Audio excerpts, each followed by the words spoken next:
আসসালামু আলাইকুম। যারা দীর্ঘদিন যাবত আমার নিউজগুলো শুনছেন অথবা ইরানের এই নিউজগুলো শুনছেন, আজকের এই ভিডিওটা আপনারা সর্বোচ্চ শেয়ার করবেন। তবে নাইম ইলি টু, আপনারা যে পেজগুলো থেকে নিউজ দেখেন, আমার পেজটা হচ্ছে নাইম কুরিয়া নাইম ইলি। তবে নাইম ইলি টু নামক একটা পেজ যেটা আছে, এই ভিডিওগুলোতে একটা করে রিপোর্ট মেরে দিবেন, আর বাতি যারা 48 ঘন্টার মধ্যে ফেসবুক থেকে সরাই দিচ্ছে ইনশাল্লাহ। তো যাই হোক, বাংলাদেশের মানুষের কাছে ইরান একটা সহযোগিতা চেয়েছে, করবেন তো?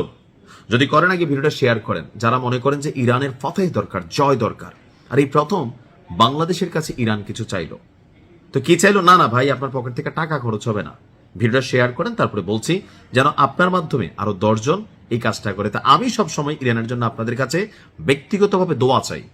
দাওয়ার কাজ ইরান করতেছে, দোয়াটা আমরা এখান থেকে পাঠাইতে চাই আরশে আজিমে, সেখান থেকে রাব্বুল আলামিন যেন এটাকে কবুল করে নেন। ইরানে হামলাকারীদের বিরুদ্ধে ওআইসি এবং ন্যাম সদস্য রাষ্ট্র হিসাবে বাংলাদেশ সরাসরি নিন্দা করবে বলে প্রত্যাশা করছে তেহরান। অর্থাৎ ইরানে আগ্রাসী হামলাকারীদের বিরুদ্ধে, মানে আমেরিকা এবং ইসরায়েল, তো এটা কিন্তু রাষ্ট্রের দায়িত্ব। আমরা মনে করি ক্ষমতাসীন বিএনপি সরকার তারা রাষ্ট্রীয়ভাবে এই কাজটা করবে। অলরেডি বাংলাদেশের পক্ষ থেকে এই অভিযানের বিরুদ্ধে, এই হামলার বিরুদ্ধে নিন্দা জ্ঞাপন করা হয়েছে। তো নিন্দা জ্ঞাপন তো সবসময় কাজে দিবে না। ওআইসি এবং ন্যাম সদস্য রাষ্ট্র হিসাবে বাংলাদেশ সরাসরি নিন্দা করবে বলে প্রত্যাশা তেহরানের। আজকে ঢাকার ইরান দূতাবাসে একটা সংবাদ সম্মেলনের আয়োজন করা হয়েছিল। সেখানে যিনি ইরানের রাষ্ট্রদূত আছেন জলিল রাহমি জাহানাবাদী, তিনি বলছেন বাংলাদেশ একটি মুসলিম দেশ, একই সঙ্গে ওআইসি এবং জোট নিরপেক্ষ আন্দোলনের সদস্য অর্থাৎ ন্যামের সদস্য। সেই হিসাবে একটি আগ্রাসী শক্তিকে সরাসরি নিন্দা বা এর প্রতিবাদ করবে, এমনটাই আমরা আশা করি। আমরাও আশা করি। জামাত টেকনিক্যালি করছে, জামাতের যিনি প্রধান আছেন শফিক ভাই, তিনি আমেরিকার নাম না নিয়ে করছেন, বাট করছেন।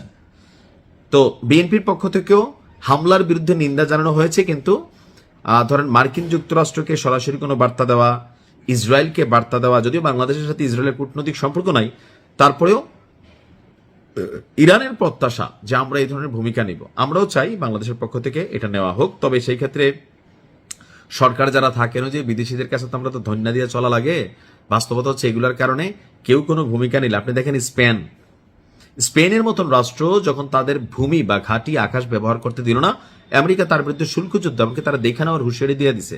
তাহলে সেইখানে আপনি বোঝেন বাকি যে রাষ্ট্রগুলো আছে তারা কোনো বক্তব্য দিতে, কোনো ভূমিকা নিতে, যারা আমেরিকার তাল্লুয়া চাটা লাগে, আমরা তো তাল্লুয়াই চাটি যে সরকারি আসে।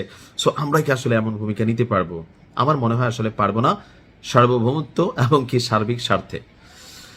তো উনি বলছেন যে ইরান দীর্ঘমেয়াদে এই যুদ্ধ চালিয়ে যাওয়ার সক্ষমতা রাখে, আমাদের কাছে পর্যাপ্ত ড্রোন এবং মিসাইল সহ প্রয়োজনীয় সামরিক শক্তি রয়েছে। আমরা অন্য কোনো দেশের কাছ থেকে লজিস্টিক সাপোর্ট চাই না, অর্থাৎ মেশিনারিজ আরো বিভিন্ন কিছুর সাপোর্ট লাগবে না। আমরা শুধু চাই একটি মুসলিম দেশ আক্রান্ত হলে অন্য মুসলিম দেশগুলো তার প্রতি সহানুভূতি এবং সমর্থন যেন প্রকাশ করে। আর ইরানে অবস্থানরত বাংলাদেশি শিক্ষার্থীদের নিরাপদ স্থানে সরিয়ে নেওয়া হয়েছে বলেও জানিয়েছেন রাষ্ট্রদূত। তেহরানে অবস্থিত বাংলাদেশ দূতাবাস ইরানের পররাষ্ট্র মন্ত্রণালয়ের সাথে যোগাযোগ রক্ষা করছেন। তো তার বক্তব্য হচ্ছে যে প্রত্যেকটি মুসলিম দেশের উচিত যে তাদের ভূখণ্ড বা তাদের রাষ্ট্রীয় সুযোগ সুবিধা ব্যবহার করে কেউ যেন এখানে অভিযান চালাতে না পারে। আমরাও এটা চাই। তো আশা করি সরকারের পক্ষ থেকে একটা কিছু করা হবে। ভালো থাকুন। আসসালামু আলাইকুম।